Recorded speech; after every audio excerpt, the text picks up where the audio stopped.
We'll begin with a reign of terror. Kevin, where'd you go? Kevin! Ah!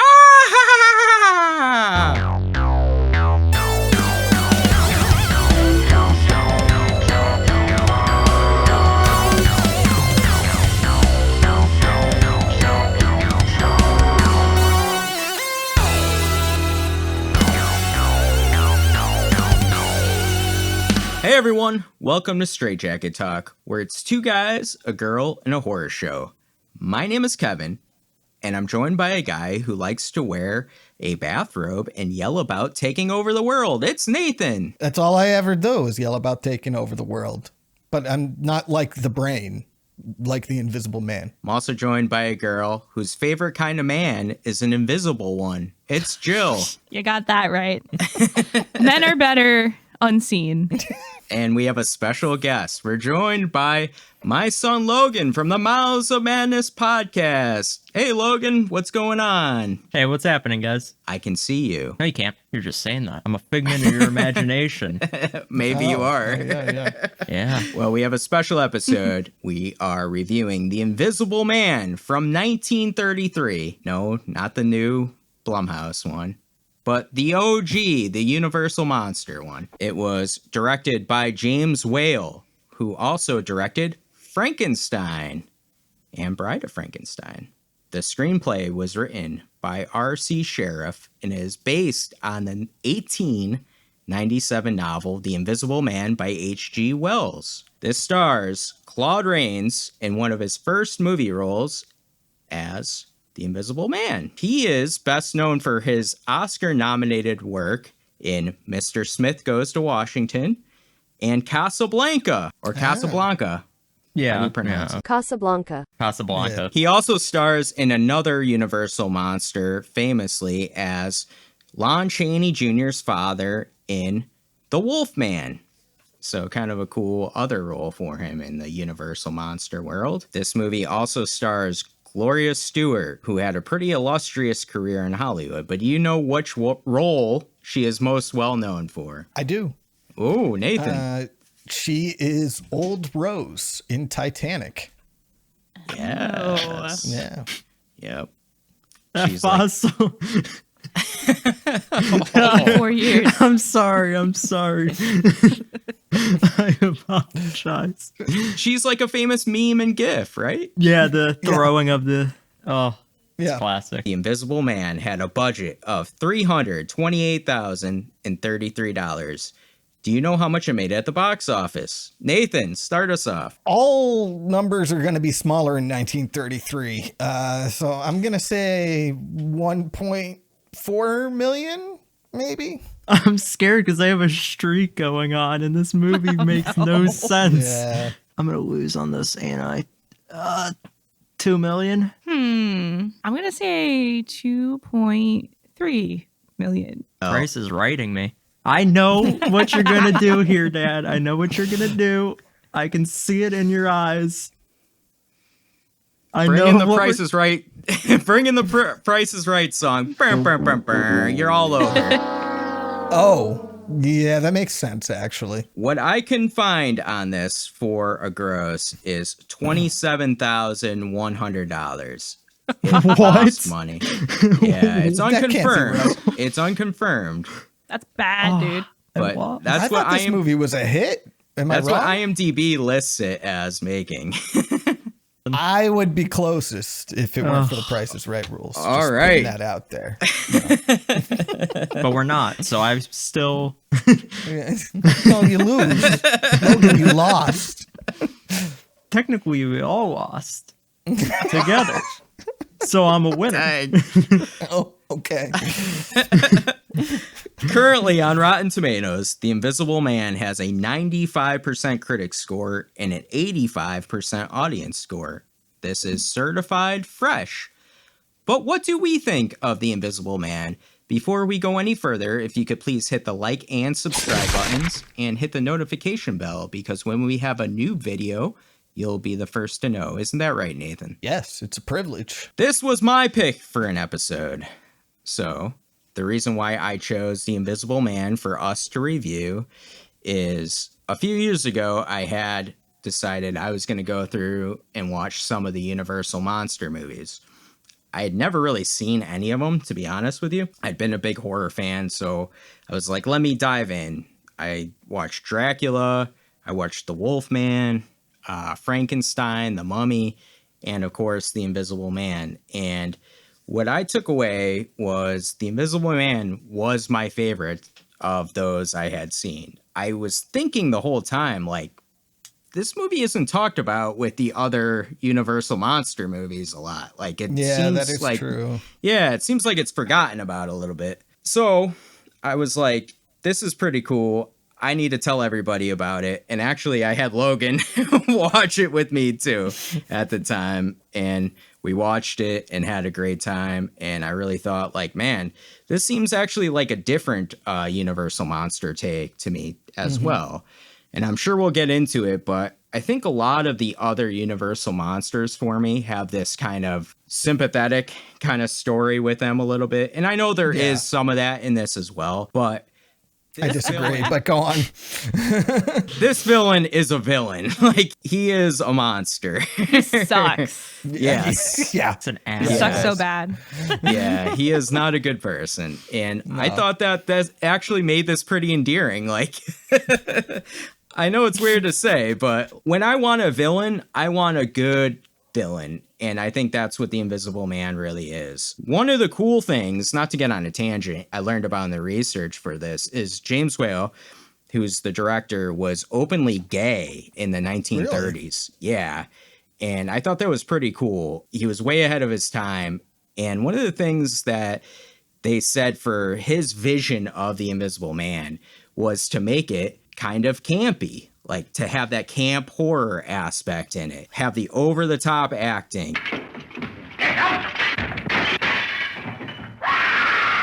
the over-the-top expressions, some of the scenes too, where like the police officers are swinging around. I mean, there's a lot of over-the-top stuff, and it got me thinking, like, that's really way ahead of its time. I think, like, you know, eventually this could lead into some of the campy horror we get with like the Jason movies and Frankenhooker and things like that. And so I thought that was kind of a cool vision for what this does. I think the other thing is it's way ahead of its time special effects wise too. And I'm sure we'll dive into that as well. I think overall, this movie to me is very underrated and underseen. And that's why I wanted to bring it to us to review. Nathan, what's your thoughts on The Invisible Man? I kind of wonder if this is like the first slapstick horror comedy, because it is definitely a horror comedy. There's no way around that. And I think it is hilarious, a little bit short on scariness, but that's sort of fine. I don't think that's really what was being gone for there. There are some things in here that I could have like done without. Like I do not care about Flora and her dad at all. Flora is so uninteresting that her boyfriend forgets she exists for a second. He has to be reminded. Her boyfriend is the Invisible Man. Yeah, no, I enjoyed the hell out of it. It's just like every scene has something that made me laugh uncontrollably. The Invisible Man himself is a complete and total prick, which is awesome. And it's kind of funny how like I react differently to the different things he does, because like he'll kill somebody and I'll be like, yep, that's horror. But like he takes somebody's hat off and throws it in the lake. Good morning, grandfather. How do you do? And it's like, well, that's kind of unnecessary, isn't it? You know what I mean? For sure. I don't know what I was expecting, but this wasn't what I was expecting at all. Is this your first watch? Yeah. This Oh, is okay, my first cool. time seeing it. So Cool. And I think it might be the oldest feature film I've ever watched, to be honest with you. What I found cool too is this was Claude Rains' first actual speaking movie role.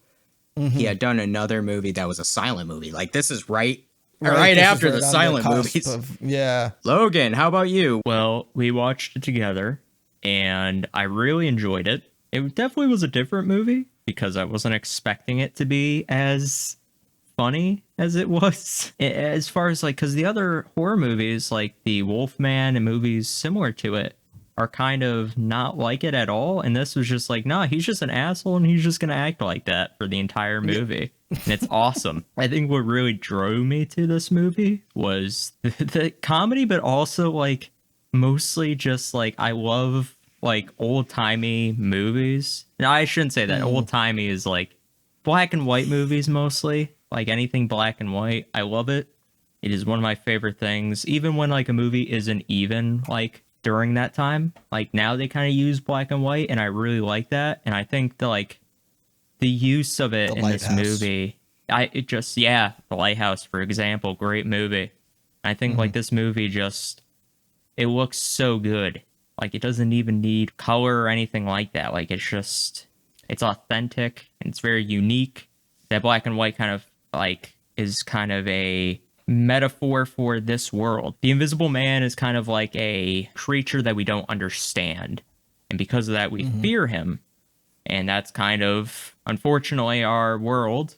So it's kind of like telling a story through a different lens of like comedy and horror to kind of portray this kind of comedy / horror. Like it's just a different way to look at it, and I think it's like it's fun. It doesn't beat around the bush. It kind of just sticks to the path, and it's a really good movie. Yeah, I mean, it's a simple story, too, which I think works for it as well. They don't try to veer off and do some complex story as well. Jill, this is your first watch of The Invisible Man? Of the 1933 version, yes, because we were supposed to record this like 2 days ago, and we showed up to record, and I had watched the new one. Was it 2021 or something with Elizabeth Moss? So yeah, I had to go watch this one, which I did today. Both are completely different experiences. But for this one, I have such a weird relationship with older movies because a lot of times when I finally like open up and watch one, I really like it. But there's this kind of like stigma around an old movie where it's like, it's going to be boring, or like, I don't want to watch that. Yeah. So I don't really go out of my way to do it. On my other podcast, we did Frankenstein by James Whale not too long ago. And I'm a big Frankenstein person, but honestly, I think I prefer The Invisible Man. This is probably sacrilegious of me to say. Over his Frankenstein. And I know that Frankenstein is, iconic. Like his version is iconic. It's what created the Frankenstein that we know. Right. It's the issue that I had with that movie was that, I've read the book and I love the book, and it's such a departure from the source material. This also being based on a short story by H.G. Wells has got me interested in wanting to read the short story, but I'm kind of happy to watch the movie before I read the story, because it kind of ruins it sometimes when you read something first and it's very like beloved, and then you see a movie and it's not quite the same thing. But I did really see a lot of Frankenstein in this, like your mad scientist. I think he did a really good job in this movie of making a mad scientist who's not likable, who's someone who's just like deranged and just wants to destroy things. We'll begin with a reign of terror. I think that's so interesting, and the tone that it has on a movie like this, while also being incredibly like goofy and kind of funny. I think it works really well. The other thing, talking about James Whale being an openly gay man, is that you were talking about camp. And I agree, because I think camp is a very significant portion of like gay culture, especially with drag. Yeah. And I see a lot of that in this. Like everything is so dramatic, so campy. And like you said, Nathan, like some things were just unnecessary. My favorite things were flipping the baby over in the stroller. Let's go punch that baby.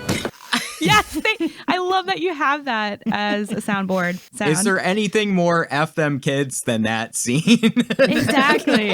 There was no reason to do that, but they went there. Yeah. And also, right before that, he goes, "I'm afraid I need this bicycle." I'm afraid I need this bicycle. Here's your blooming bicycle. You can do what you like with it. And he just like throws someone off their bike and then goes on. And you just see the bike like pedaling down the street with nobody on it. And then he's just like, "I don't need this anymore," and just like chucks it. Yeah. So it's stuff like that, and just like the dramatic dressing and undressing, and especially the scene in the inn where he's just wearing a shirt and the police are chasing him around the room. It's just like so Looney Tunes. Yes.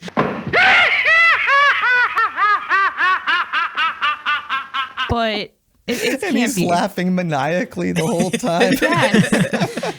That's another thing I like is his laugh is just, it's so distinct. Yeah. Yes. I love that scene where that he like, you know, drives that car off the edge and he's like laughing as it's like catching on fire and like rolling over and stuff. And also in the character of Mrs. Hall, I feel like she serves. Go and tell him if he ain't packed up and gone in half an hour, we'll have the law into tournament. She serves.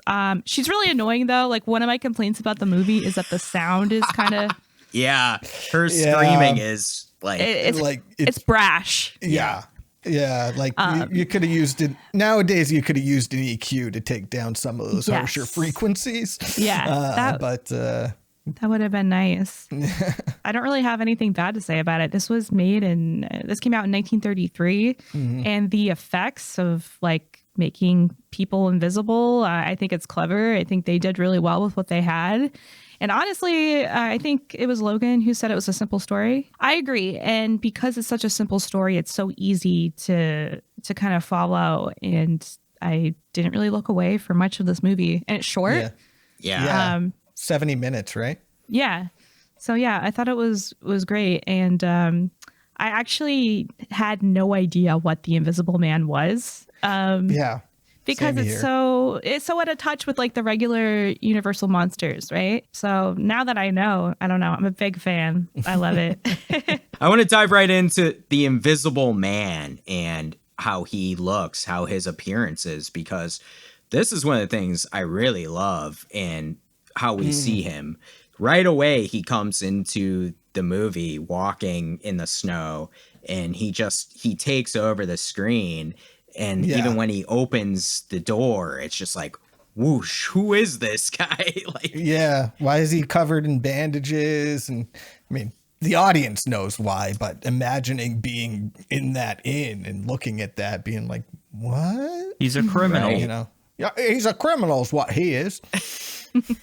I was thinking too, and I heard another podcast talk about this, which I hadn't thought. They were saying that there was kind of an idea that like the other bar patrons were thinking too that he could be wounded after World War I because of how close it was with all the bandages and stuff. So they weren't treating him necessarily like this, like we know him what he is, like a science experiment gone wrong, but he was like a true monster in their eyes. But I want to get your thoughts on like what he looked like with the bandages and the glasses, and then his other look too, which has become iconic, where he's wearing, I guess, a smoking jacket or a bathrobe and pajamas. What do you think of that, Logan? What's your thoughts on how the Invisible Man looks? I mean, he looked cool. He looked like a badass, like coming in with all the bandages and everyone just stopping and staring at him.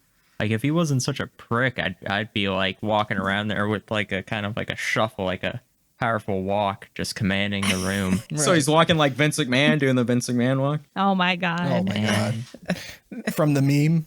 Yeah, from the meme. Right. I thought it was very original, but also it was clever, the way that it was put together, but it also looked kind of scary. And I liked, especially when he starts taking off the pieces, like the nose piece, and he just like flicks it at them. When he took the nose off and threw it at him, I was like, oh no, this is that kind of movie. I'm going to be laughing at all of this. Yes. It was funny, but it was also like a little unsettling. Yes, that's the perfect word, I think. Unsettling. Yeah. How do you like this? I don't like that. It's like, got your nose. Even apart from the look, I think one really important part of the character of the Invisible Man is the voice work. Like, I think he does sound very menacing. We'll begin with a reign of terror. And vulgar and just like off his rocker, right? He sounds like the madness is taking over him at scenes. But then like other scenes, he seems very docile and, I just want to be left alone and I implore you to let me stay. I beg of you. let me stay here a little longer. I have money coming. And then all of a sudden he just flips out. It's kind of this juxtaposition. I don't know. I think the docile stuff is just an extension of his malevolence, to be honest with you. Oh, I like it. He's trying to just gaslight the guy into thinking he's actually going to pay for the room, and he has no plans on doing so. It's just self-preservation, right? Because Yeah. he's just trying to stay there longer to pay more attention to his work so he can get his work done. He doesn't care about anything else. He doesn't care about Flora. He doesn't care about anything other than doing his experiment and destroying the world, I guess. Much like the brain. Right? Right. I thought I would compare him to Donald Duck, but anyway. Or Donald Trump. Yeah. Oh. Oh my God. Wait a minute. Oh my gosh. It's funny you say he sounded vulgar because he never actually uses any vulgarities. There's no swearing, there's no F words, there's no shit yelled a words, lot. none of it. It's a tone. Exactly. He still sounds like he's using vulgarities. What I'd read too about Claude Rains is he struggled early on in his life with a stutter, and he had a very thick Cockney accent. Oh, so no. he worked very hard on perfecting his voice. So that's makes why sense. I think it goes so much into this as well for the voice work that you hear. Nathan, what's your thoughts on The Invisible Man? Did you like his bathrobe getup, his glasses? It all was just iconic. I believe was it The Watchmen? There was a character who was sort of wrapped up in Bandit Rorschach. Rorschach? Yeah. Yeah. This look has been used since this movie came out, and I feel like this was the original, and it's really cool. There's so much mystery, but then he's invisible because of the title of the movie, but it still surprises you when he starts unwrapping and he actually is invisible. There's like a moment.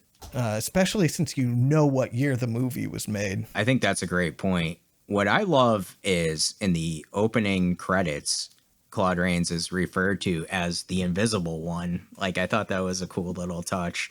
But what Nathan's saying is so true. This is 1933, and we have these effects that, listen, I know today you can kind of see where it doesn't work and stuff, but holy shit, can you imagine being the audience in 1933 and watching this? What would you have been thinking? I'd shit my pants. Right in the theater. The invisible effects with him undressing and all that, I think they hold up, honestly, to modern standards. Yeah. The stuff they do with the fishing line to make objects move without somebody moving them, a little more hokey. Right. But the actual invisibleness, I think, holds up to modern standards. I want to touch on that a little bit too, because this was kind of what would become future green screen. I had read that they used a quote unquote black screen, try to put him against a black background to hide it. But still, it's amazing to look at, when you see, especially there's that scene where he's undressing in the mirror and he's unwrapping himself. Holy, I how do you do that? For 1933, how do you do that? It's incredible looking, really. The other cool effect too is at the very end where he is invisible in the bed and then he comes back to a person as well. Yeah. Yes. You see the skull a little bit first. How does that happen? How do you do that effect? So cool. I don't know how you work it. I want to know. I want to know the secrets. It's not a trick. Yeah. It actually happened. Oh. You could be right. Yeah. You could be He right. just has the power and invisibility. And they killed an actor for it. Then, This isn't like Rust. Too soon. Sorry. He said Rust. Oh. I thought you were talking about the video game Rust for a second. No, you're talking about Alec Baldwin. Yes, please say the name of the person. We're diving in. And I want to dive into the opening of this because we already touched on so many of the classic scenes. But I want to talk about the innkeeper's wife a little bit more because her role in this was pretty iconic, was it not? She's serving brat. Yes. She was great. Like, She was something. She was originally stage actress, right? I think it was on the Dead Meat Kill Count that I heard this. She was originally a stage actress, and when you're on stage, you have to do everything a lot more exaggerated because the people in the back got to be able to see you. Right. And Makes that's sense. why she had those exaggerated movements as well as the exaggerated screaming. And all the lines are said loud, you know. She definitely overdid it. Well, I mean, movies back then, the microphones, the audio technology wasn't great. So it does feel a lot of times that like everybody's yelling every line a little Right. bit. So Yeah. I just thought that she added like that extra touch at the beginning. She was really pushing the button, you know, like over and Yeah. over, because he was like, I just want to be left alone. What is it? Your lunch? Oh, take it away. You don't want it cold, do you? Do you suppose that I'm going to carry trays backwards and forwards all day? I will be honest, if I checked into a hotel and they just kept coming into the room over and over again, I would also be angry. I don't know if I'd push a man down the stairs, but they'd get a bad Yelp review. Why is she going in there to give him his lunch? That makes no sense. Just leave it at the door. Like, no, you have to eat at 1 o'clock. Like, why? What? Also, I isn't said, it go weird that away. I'm busy. there was a picture of her in In the his room? yeah. Like, she's so full of herself. Yeah. You're not that good to have a picture of yourself. I thought her husband was really good too when he got like thrown down the stairs, his performance and the way they're freaking out over each other, and he has like the cuts on his face. I thought that was Yeah. great. They're That was actually pretty kind of cool. a sweet couple when it comes down to it. It's Yeah. a little wholesome how much they care about each other. They're wholesome country bumpkins. You know. They're old people. You don't say. That's just what it feels like. It feels like watching an old couple, like, just interacting with each other very much like it is in real life, where it's like, he's got to leave, otherwise I'm going. And he's like, fine, I guess I'll go take care of it and get thrown down the stairs. And then you have you scream in my ear. Actually, she overreacted so hard when he told her to go away in that scene too. Like he's just like, no, I said leave, and then he closes the door, and she's like, ah! It was cool too, where she had, first off, like you said, again, like what? You at least knock first. She's opening the door on him. Yeah. She knocked and then she opened the door. Who does that? You wait for them She's to acting say. like the parent of a teenager. Like Yeah. I'm knocking on the door to say Right. I believe in your privacy, but I'm opening the door anyway because I'm your dad. I just love that That's a bit first from the Fairly Odd Parents, actually. I'm respecting your privacy by knocking, but asserting my authority as your father by coming in anyway. God. Oh, it's one of Their Logan's parents were favorites. terrible. The parents were terrible. They would leave them out on Dinkelberg! every vacation. Dinkelberg! I hate Dinkelberg. I do like that one shot though, where she opens the door and she sees his mouth missing, and then Yeah. like that gives a little tease as to what he Yeah. looks like. And I almost thought like when he flips out, when the cops and stuff go in there later, he's like, "You all want to see what I look like?" You're crazy to know who I am, aren't you? All right, I'll show you. I almost thought he was like a fourth wall break. Like, yeah, we do, like in the audience. Yeah. It definitely was. What did you think too of like that whole bar scene? What was it called? The Lion's Head? I thought that was a pretty cool scene. Jill, what did you think of the Lion's Head bar? So I just watched An American Werewolf in London not too long ago. Very similar setup for the beginning with the inn, except I like the inn in The Slaughtered Lamb. The Slaughtered in Lamb. American Werewolf in London a lot better. Yeah, I don't know if it's like a British thing or like a rural thing in Britain for inns to be like so innkeepers to be so much like in your space and everything. But definitely they capture the essence of a small town and like how nosy everyone is. And she comes back downstairs. He's a criminal flying from justice. Gone. He's snowblind. That's what he is. And she's telling them like about the bandages and stuff. Bandaged head to toe. Exactly.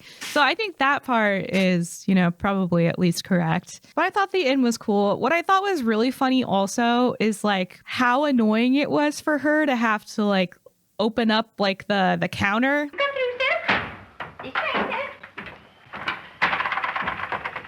Like lift open like a door thing. Twice to like get through with the food and everything and back down. And it was like such a maneuver. And I thought that was kind of a nice touch. But I don't know. I liked the inn. I thought it was cute. And I thought it was like cute little town. And the old timers telling their little stories at the beginning, like about the kid who got stuck in a snowbank. Put the fire engine ran. Put the hose pipe in, pumped it backwards, and sucked him out. They put a fire hose in reverse and sucked him out. And I think like also community is kind of really important in this movie because that's how they ultimately catch him. They all come together and like surround him. And I think, even though it's goofy, like it's kind of important. And we get the introduction of one of Logan's favorite characters in this scene as well, of the what's all constable. this? Hey, what's all this? Yeah, what's all this? Scary. I thought he killed him too, the invisible man. No, that was a different cop. Well, yeah, that was like the chief, but he chokes afterwards. out. Yeah, I thought he died too. Actually, yeah. If he did that, I would have never watched it. Yeah, you can't be having that cop dying. Yeah, no, that's my boy. I get you. He's like Goofy. He's built like Goofy. Wait, Body built like Goofy. You need a lesson. I think I'll throttle you. You need a lesson. I think I'll throttle you. That's a good one. Yeah. Throttle is a good word because my ancestors are from England and like some of that language is like still kind of there. So like throttle is like an actual like threat. It was a good word to use. Something about it struck me as funny too, though. He said it, and I was like, I was laughing at the man being choked out. You're gonna use that from now on. Yeah. I'm gonna throttle you. The Invisible Man was laughing too, because we do get that scene where he's doing the Winnie the Pooh bit where he's got no pants on, he's just got a shirt. Oh my God. Running around the chair. Don't bother. How am I supposed to handcuff a shirt? How could I arrest a bloomin' shirt? How can I handcuff a blooming shirt? Quick, get out of him!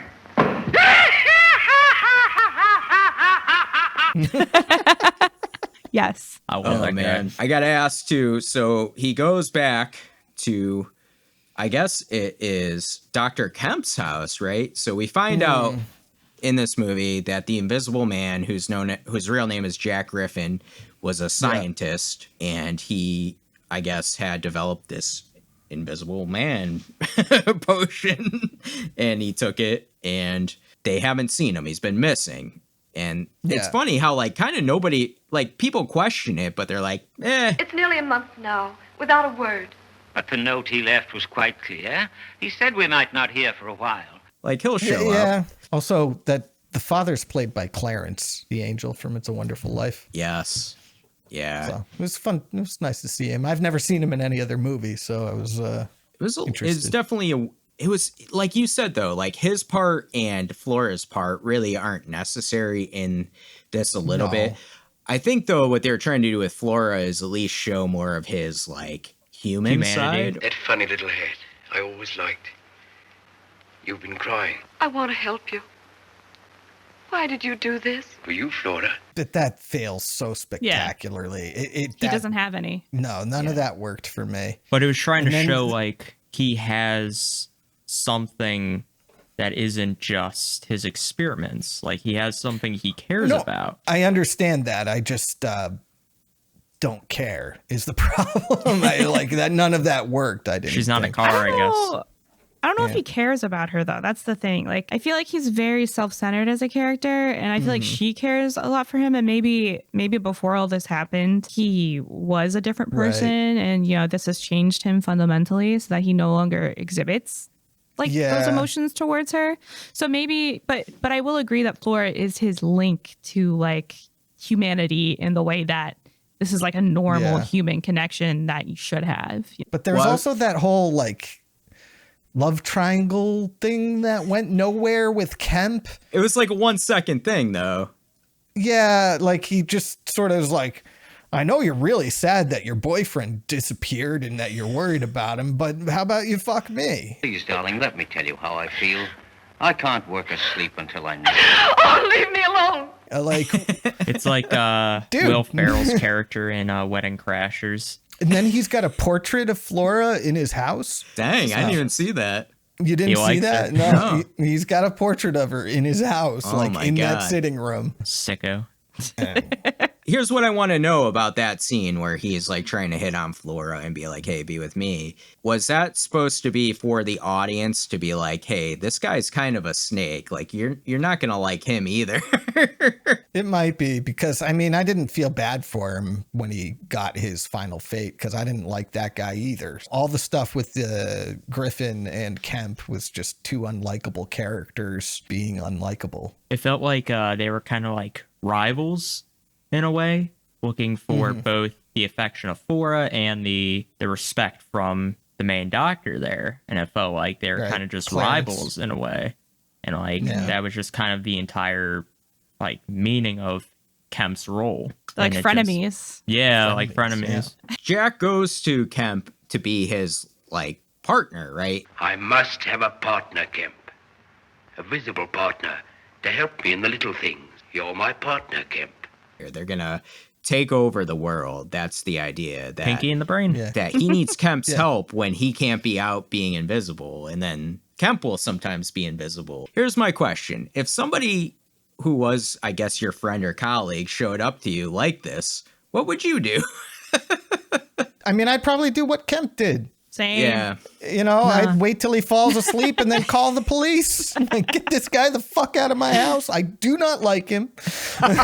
He's what would you do, me. Logan? I mean, look, let's be honest. The world turned its back on him. Flora didn't like him. The doctor kind of pushed him aside. Like a brave meerkat once said, when the world turns its back on you, you turn your back on the world. The world turns its back on you, you turn your back on the world. Let's team up and take over. And then when you least expect it, I will betray you and take everything. That didn't happen in The Lion King. Is that what you're talking about? No, but I have no idea who this meerkat is. Timon? Timon didn't say that. Did he not? Or was it Pumbaa? Did Timon say that? You said that, yeah. It's been a while, I guess. You don't watch kids like movies. Brooding as an adolescent. He does. Okay. So you're going on the reign of terror, is what you're saying, Logan. We'll begin with the reign of terror. Yeah. Well, you're going to beat people both great and small to show that you don't. Whoa. I never said that. That's what you're implying, as far as I can tell. We're going to derail a train. Yeah, you want to derail the train, Logan? I'm not doing it, but I'm not going to stand in his way.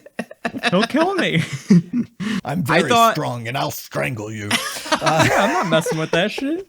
Get out of here. I did think that these scenes were great for tension between Kemp and Jack, because, like, what do you do? This guy's invisible, and even when Kemp is trying to slink away and call the cops and stuff, I was like feeling like tense. I'm like, how do you know where he is? He could be naked and be right there. It's scary. Yeah. Walking around naked. Dang. That's even scarier. It's so great when they're trying to catch him, and every time they're talking to each other, they have to like clear the room, make sure he's not in there, like listening in on their plans. That's what I'm saying. Great. It is like, I know it's a very campy kind of movie, but there is this low level fear. Like, he could be anywhere. Yeah. And he shows that when he shows up in Kemp's car. Plucky wanted to murder me. I think this will do nicely, Kemp. We'll stop here. near the end there. It's like, I said I would kill you at 10 o'clock and you didn't know I was in this car, but here I am. And that's That was actually scary. Yeah, and that's actually, I think, the scariest part of the movie is when he says, I'm going to kill you at 10 o'clock tomorrow night. I shall kill you even if you hide in the deepest cave of the earth at 10 o'clock tomorrow night. So exact. Kind of like it, though, because at least he has it scheduled in. 5 o'clock, I'm going to derail a train. 10 o'clock, kill you. Kill Ken. Yeah. And then we get to the classic scene where they're surrounding the house, the cops, arm in arm. What did you think of that scene, Jill? I mean... Oh my God. It made sense, I guess. But I love that scene. Yeah. Where I honestly expected, because I was so freaked out by him, I thought he would have gotten away from the barn. You know what I mean? Right. And like, you know, something bad when they were all going to die. But but they were very effective. And I like that they came together and they were able to get him. I don't know. I thought it was cool. Yeah, so actually there's two scenes. This is the part where he picks up the cop and starts twirling him around. Damn, I was really excited about the other scene. So, yeah. Hey, listen, I like that scene too. Yeah, no, Screw the that house. seems great. Sorry, I shouldn't even have corrected you. It's like, No, it's talking about the end now. It was cool. I mean, it made sense, right? The cops are trying to find the Invisible Man, and they can't let him go by you. Also, it makes no sense that the Invisible Man got out of this particular situation, to be honest with you. What's wrong with you? What's the matter with you? He's twisting my nose. He's tweaking my nose, sir. And it's like, just punch him. And just...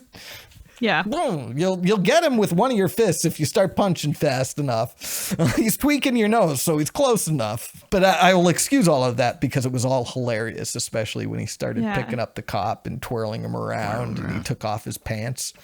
I think it's funny you say that because I agree. And when they all found out about him and they started like running away from the inn and they're all like locking their doors and stuff, like they're very afraid.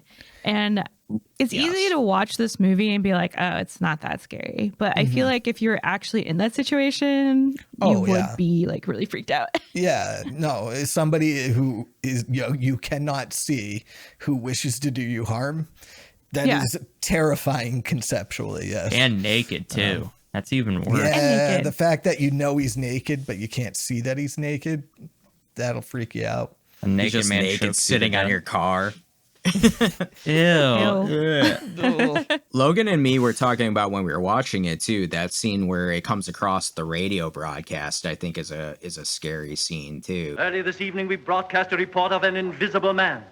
The report has now been confirmed. He has attacked and killed a police inspector and is now at large. There's Invisible Man on the loose, and like everybody inside, and I don't know, it kind of creates this panic. Also related to H.G. Wells, because if you know about the hoax, the War of the Worlds, exactly. I kept thinking of that this entire time. Every time there was like a radio broadcast, I was like, man, imagine listening to this or watching this, like, you know, in the 30s. And you don't know it's a movie if you just heard that. I feel like it also sounds like pretty serious. And I don't know, it just really resonated. They get into another scene too where it's like more camp. You get the scene where he's just the pair of pants and he's singing that like that was the scariest. The lady is running away from a pair of pants and he's like, here we go gathering nuts in May.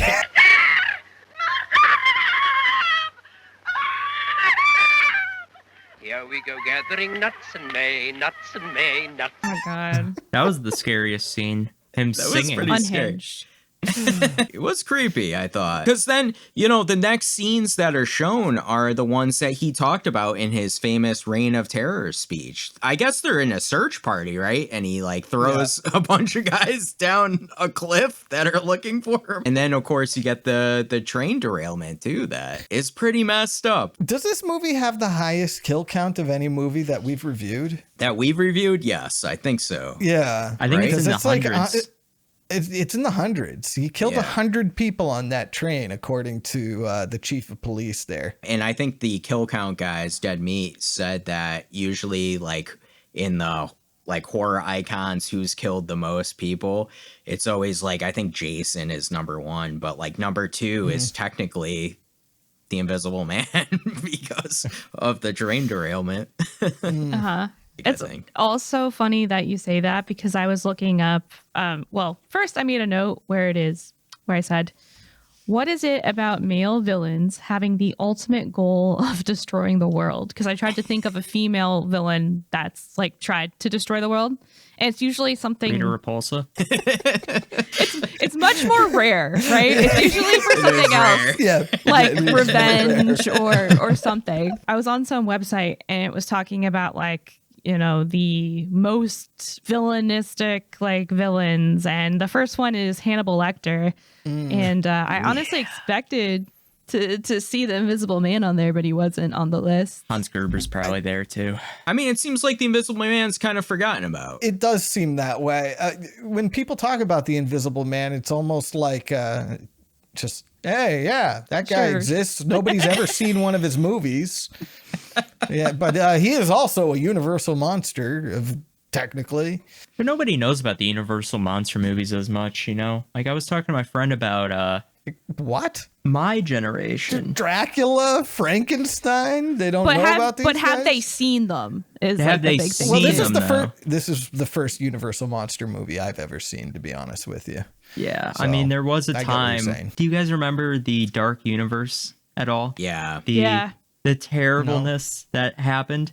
They planned for multiple horror movies with the new monsters. So like they were gonna make remakes of the older movies with Tom Cruise. Johnny Depp was there, Javier Bardem, like other people like that. I don't remember this at all. Was The Mummy the first of those? Is that what you're saying? Yeah. And it failed, and then they never did it. They've had a lot of trouble with the Dark Universe. I think they still have it as like maybe for like the parks more so, but I know they still use it as a term for something at Universal, but maybe not so much that they kind of given up. Well, they have do it, have but Epic Universe though. Right. Also. Yeah, and that's part of now the Dark Universe is the Universal Monsters is part of that Epic Universe. So they're like trying to bring it back slowly. Yeah, they've been putting out movies like, you know, The Last Voyage of the Demeter was like the Dracula sort of thing. Yeah. You know, Wolfman. Yeah, Oh for yeah, sure. Wolfman did come out recently. I forgot And the about Invisible that. Man too. So maybe they're kind of making like a quiet comeback.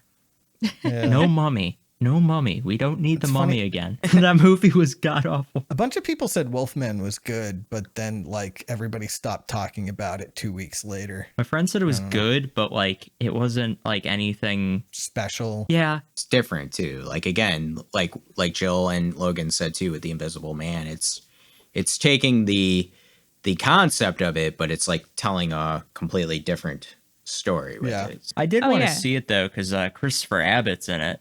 And I'm a huge Christopher Abbott fan because of his movie Sanctuary with Substance star Margaret Qualley. That's like fantastic. I'm a big Margaret Qualley fan. I've only seen her in one movie, but that was enough. I've seen her in multiple movies just because of that one movie.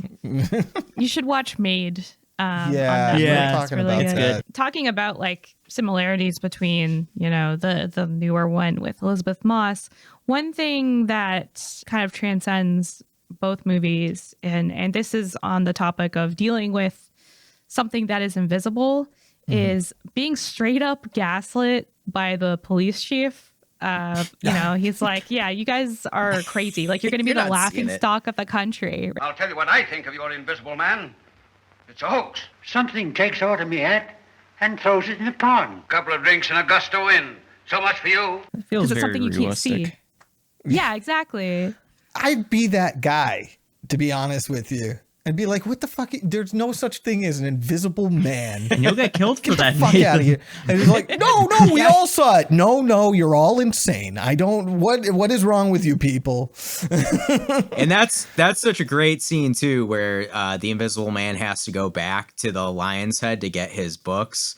And he purposely kills the chief of police there. A hoax, is it? All a hoax. All a hoax. After the ink throw there. Yeah, I mean, like you said, I don't know how you would react. I do like, though, that there is like a little bit of questioning, like there can't be an invisible man, like you said, like a little bit of gaslighting. But what I also like is it's just a little bit of this movie and not the whole movie. Like, I feel like a newer version would be like, there's no such thing as an Invisible Man, you know? Yeah, this it would is be like the whole movie. You'd have a character who knows about the Invisible Man, and he'd be running around telling everybody, and everybody would be like, no. And then they'd have to blame some other reason why the train got derailed and stuff like that. Right. But this, it's like, mayhem, it's him. Yeah. That's the scene where Jenny jumps up on the table like there's a mouse instead of an invisible man. It did not help. No, she got hit. She was the only one to get hit in the head with something thrown. Deserved. Wow. Dang.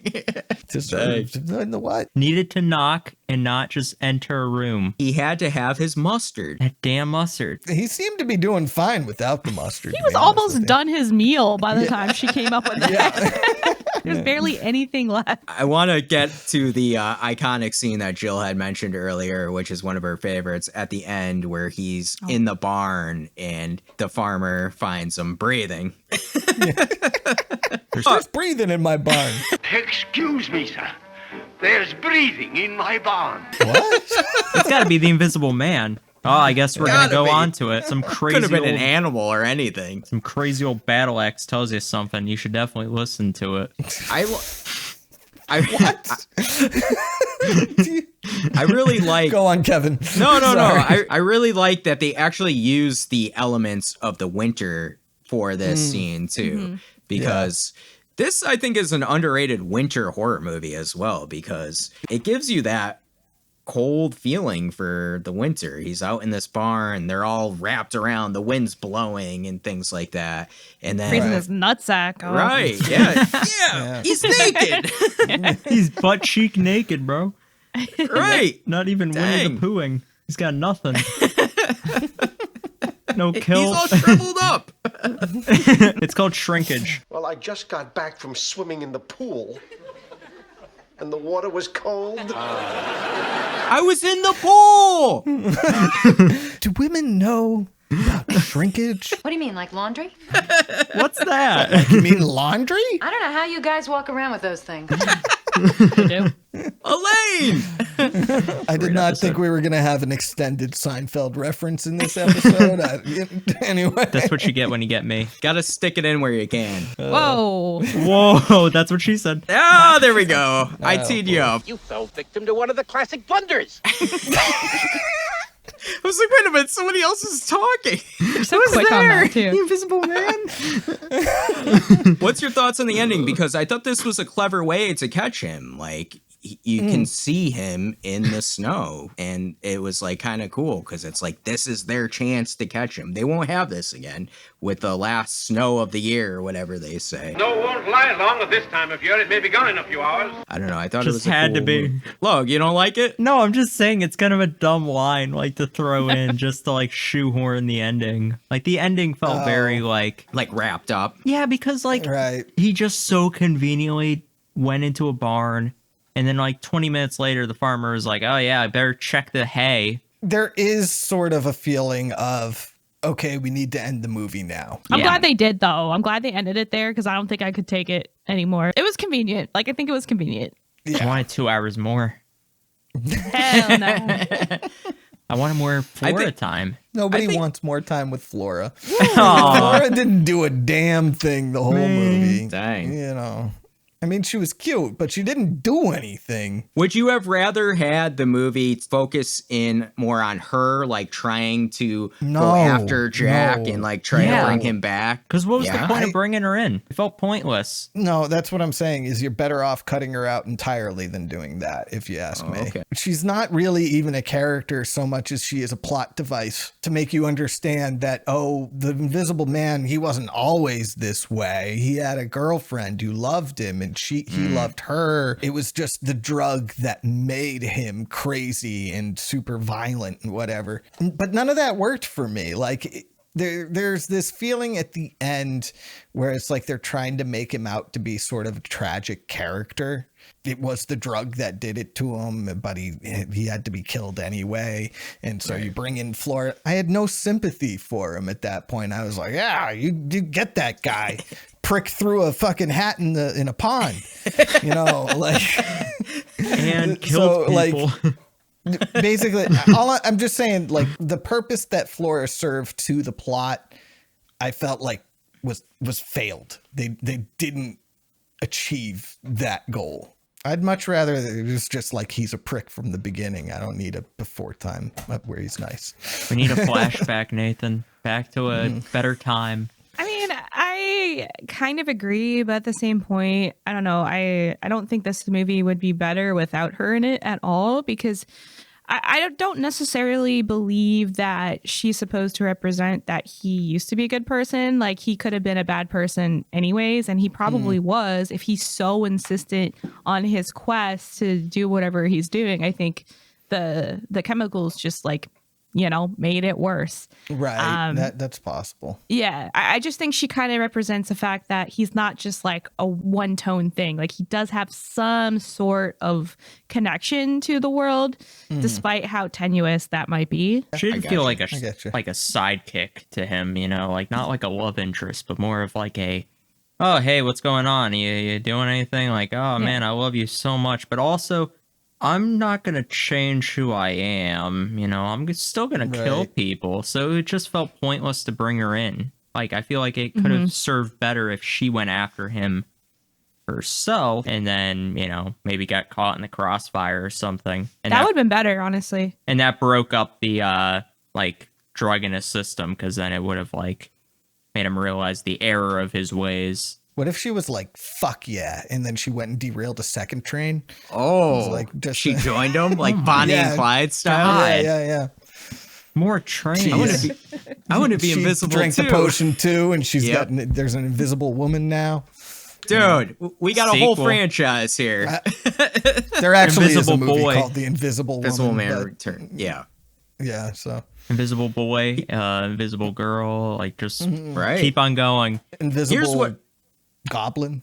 Dog. Invisible dog. Yeah. Here's what I was thinking with her role in this movie is that it seemed like Jack was pretty forgotten about by everybody except for her. Like, he was already kind of invisible to this world, except to her. And when he becomes visible again before he dies, she's the one who sees him again. I knew you would come to me, Flora. I wanted to come back to you. My darling, I failed. Let him cook. Let him cook. He cooked. Let him cook. Good job. I like that. That was very some good. That was some good cooking. Yeah. I was just thinking about that. There was some meat to that bone. No, I agree. Like, said. yeah, he not his bone because it's all shriveled up. You mean shrink it? Because he's got frostbite. Yeah, he's like, it's necrotic now. Man, he's got that some dick's necrotic. Icicles on his nuts. You're onto something. I think if it were more high stakes, like Logan said, like if she showed up in the crosshairs or something, and you know, he would have that final moment at the end. You know, I think it could kind of save him a little bit, like at least the way that we see him and the way that we see her. He could have actually become a tragic figure if like she had died and he was upset over it. Just something. Show some emotion other than I want to take over the world, I'm angry emotions. Also, he's like super bossy. When he's telling Kemp to like do all these things, he's just bossing him around for like 20 minutes and he's mean about it. Yeah. I didn't feel particularly bad for Kemp though, because I didn't like him either. Not me neither, but I was like, damn, this guy hitting on a girl after guy went missing, like that's kind of messed up, man. Like that's just, I don't know. The Walking Dead. He cucked Kemp. Kemp was trying to cuck him, so you know, didn't work out though. Please let's scratch any use of the word cuck. Was there a cuck chair in the inn? Oh, it might have been a cuck chair in the inn. Now that was Logan Jenny said that, in we it? have to say cuck over and over again. Was Jenny in yeah, the let's just cuck cuck. Speaking of cucking. This movie brought an image to mind when he's like bossing Kemp around about like, you know, when he needs to eat and sleep and all this kind of stuff. And I think it is so nasty that you can apparently see the food that he's digesting through his body. I must always remain in hiding for an hour after meals. The food is visible inside me until it is digested. I know at 1933 they probably didn't have the technology to show us that, and I'm glad they didn't. I can agree with you on that one. Oh, God, can you imagine? Remake. It's gross enough when somebody does the seafood trick, you know? What's that? Like seafood. Do you like seafood? Somebody says yes, and you just open your mouth when you've been chewing. Yeah. Seafood. Yeah, no, that shit. Yeah. I don't do like people like chewing with their mouth open or literally makes me There's irate. a like actual like thing with that. I think a lot of people kind of are used to, but it's so gross. It is nasty. I don't like to Another see your thing. food. The poor cat that got sprayed with the paint. That cat was probably actually sprayed with paint. Yeah, that's what I mean. Like, what the hell? Regulations and thoughts about that were different back in 1933. Yeah. F them cats. And a baby. And them kids. I must go punch that baby. That baby probably died. Oh, no. It's a dead baby. Good. Oh, no. Baby deserved it. We're going to have to go on Patreon now that you said that. Gonna be banned from YouTube. Yeah. Nathan wish death on a little baby. On a little baby. Do it again. Anything Little else baby. you want to talk about? Tiny baby, very small. You want to see a little baby? Oh, he steals money from the bank and starts throwing it around at people. A present from the Invisible Man. Money, money, money, money. Oh. Yeah, that was cool. That's actually... That's the nicest I'm thing in he did. favor of that. Yeah. Yeah. Yeah. That was cool. But like Logan was saying too, all he took was one little register out there. There's not much cash in there. In 1933, that was probably the equivalent of like $2 billion. Whoa. What? Come on. It felt like he was doing like a little prank. There's a show, it's called New Girl, where like one of the main characters, he does like these little pranks that are either like way too extravagant or way too small. And this felt way too small, where it's like, haha, I took a cash register. Oh, look at me being so naughty, and I'm going to throw it out on the street. I don't know, man. You can get a hotel room back then for $3 a night. Take him his bill, £3.10, and see you get it before you come out. That's how much he was spending. $3 a night in that place. That money, that's a lot more money than you think it is. That's true. Plus, it's a federal offense. I felt like he was just being a little asshole like the entire movie. Well, that's yeah. What if Donald Duck got invisibility powers, you know? Yeah, but Donald Duck wouldn't like. It would have been Scrooge. Yeah, it'd be more like Scrooge or Huey, Louie, and Dewey. Scrooge McDuck isn't giving anybody else money. He's taking that money for himself. Donald Duck is an agent of chaos and would do everything that I feel like it's the nephews, though. They would definitely do that. I got a beef with Donald Duck, so Logan does. I mean, What about Mighty Ducks? The Mighty Ducks, all they do is play hockey. They're very wholesome. What about Launchpad and Darkwing? Like, let's just name all the ducks. Let's put all the cards on the table. All right. Hang on. Our problems with ducks go back many, many years. We got to find out after this episode what Nathan tried to catch a duck one time. What? Are you for real? This is not funny to anybody but us, Kevin. Need to know. I've had issues with ducks too, Nathan. I am anti-duck. Trudy, that duck ate my cobbler. Why is this duck eating my cobbler? Listen, I don't trust ducks. I don't trust their corkscrew penises. Holy crap, what the hell? Oh, yeah, that's weird. Yeah. I don't like ducks. It's like cavatappi pasta. And every cartoon... What the...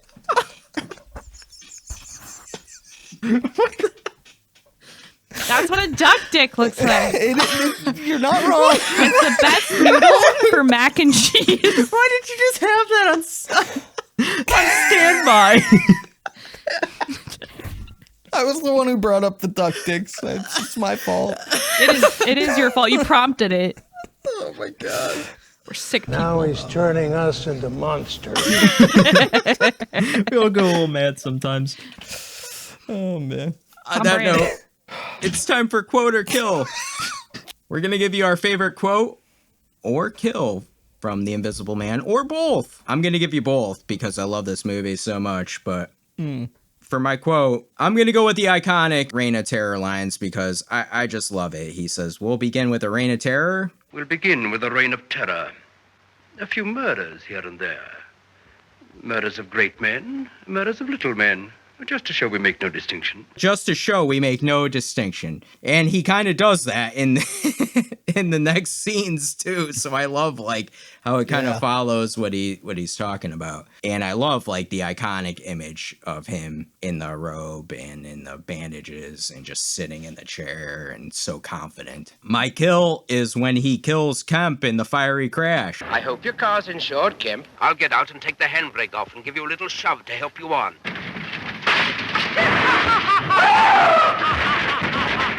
That's my kill as well. I'll piggyback off you that one. All right.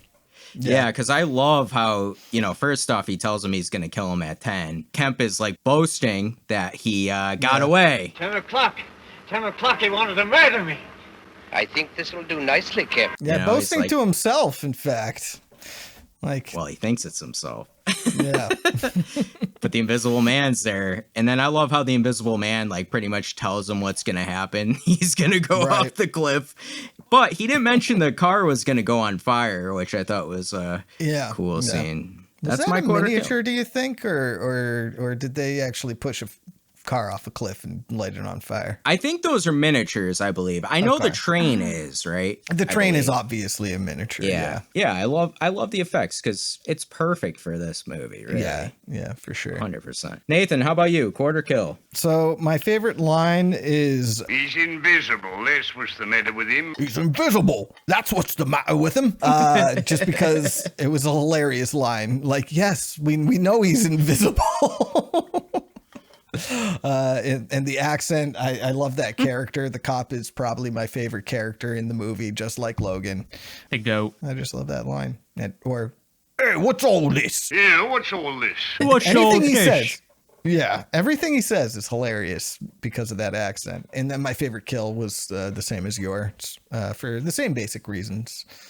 Kemp driving him off a cliff. For my kill, I have the train scene.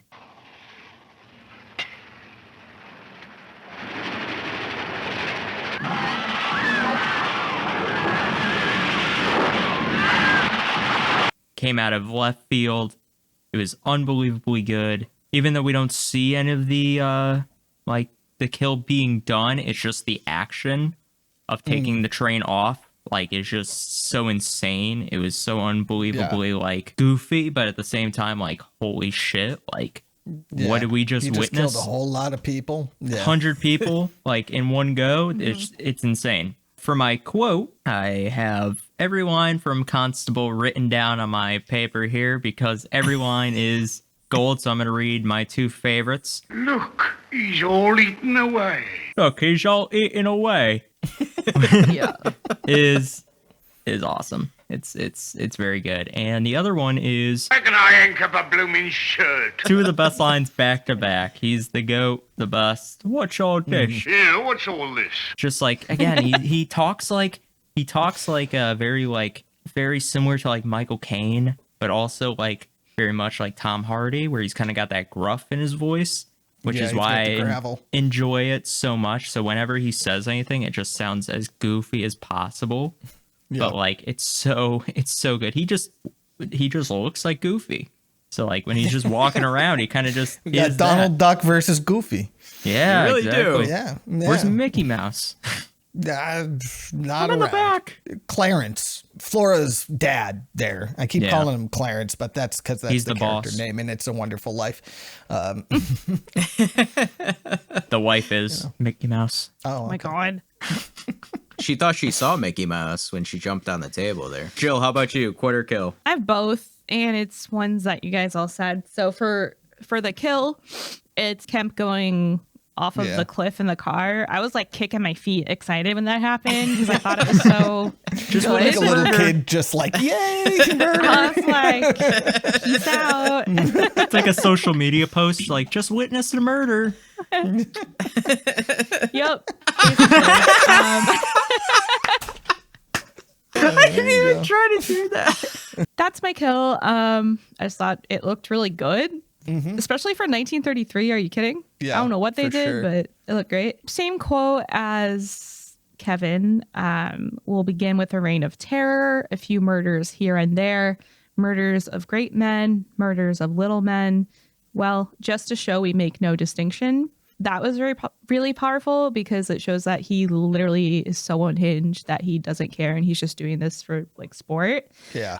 But there's another one too. When he said it, I was like, "What?" When he says, An invisible man can rule the world. Nobody will see him come. Nobody will see him go. He can hear every secret. He can rob and rape and kill. I was like, "Why are you raping people?" Well, just showing that It's he true. can. He has levels. Yeah.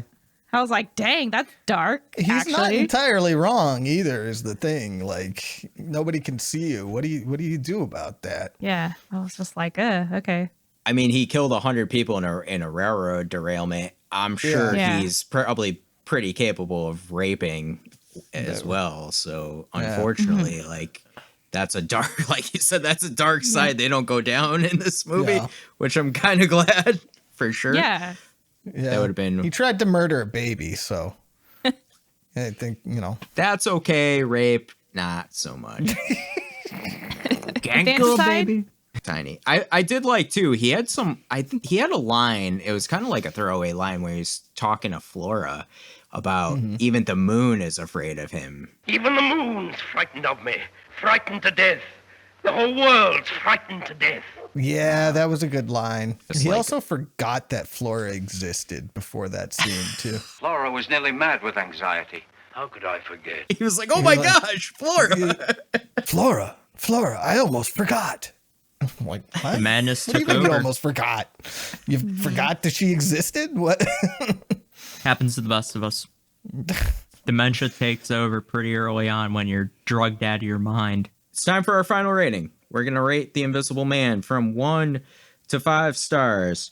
5 is the best. 5 is The Invisible Man's laugh. 1 is the innkeeper wife's scream. That's a 1 in my book. Yeah, exactly.